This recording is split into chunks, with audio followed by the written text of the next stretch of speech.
So I'm going to conclude Coming Out Day 2021 by talking about some of my most memorable solo sexual dates and other events. I first discovered I was solo sexual when I was working on my PhD. I had just gotten out of a turbulent relationship and I was lost. And the following weekend, after I had broken up with the girl, I had a coin show that I wanted to go to. I didn't have a girlfriend to take to that coin show, and I was devastated. I got up on that. It was a Sunday morning.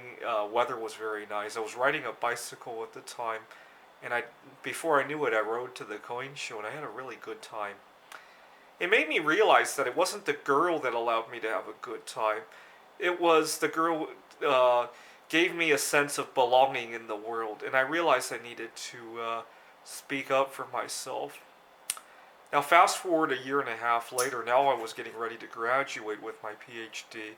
I was lost because everybody brought their significant others to graduation. I almost didn't want to go to that graduation. Now, not long after I started my career, being single was very challenging because I worked with a lot of people who were many years my senior, were married, had children, and I just didn't have an identity in the office. I still feel that way a lot of times. It helps that I've spoken so much about this, and it helps that not everybody is in the same boat. Right? We have homosexuals, we have other non-traditional family structures in the workplace, and my situation could be just another one. Right? Hardly anybody is in the same boat nowadays in terms of relationship statuses, so it helps. Although very few openly are solo sexual in the career that I work in. Now, 5 years ago, I was dating a girl many years my junior. She was living with her family. We argued because she accused me of cheating on her. I was spending a lot of time writing computer games, getting ready for a conference. I was so lost in thought that when I left her home, I ended up driving 100 miles east to Ellensburg and got a very nice night of stargazing. And I totally forgot about the girl, I intuitively knew how happily single I was, but what I didn't know was how to get accepted for being single. That's been the flavor of my solo sexual relationship with myself. I always love it. What I don't love is how others view it, and I need to get over that. Now, fast forward a few years later, now I was in a relationship where things were moving way too fast.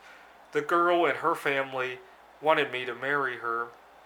I wanted to as well, but not on the time frame that they wanted. And I was depressed out of my mind to the point that I was I ended up developing binge eating problems. I mean, I already had eating control kind of problems, but the depression about the impending marriage just hastened all of that. Well, when I broke up with the girl 10 years ago when I was working with my PhD, I told God to please intervene if I ever get in the wrong relationship. Don't let it get that far.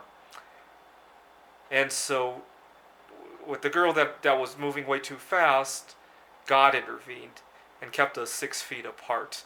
And during that time, both of us realized that we weren't ready to get married, and that was that. And since then, I've made some close female friends who have respected that boundary. I'm still happily solo sexual, and I intend to keep it that way for the rest of my life. I may or may not get married at some point, but I'll need to find somebody who can respect that boundary. Hopefully, somebody who also feels the same way like me about being solo sexual. I can certainly imagine myself living with somebody else who is also happily solo sexual. I cannot imagine getting involved in an intimate relationship.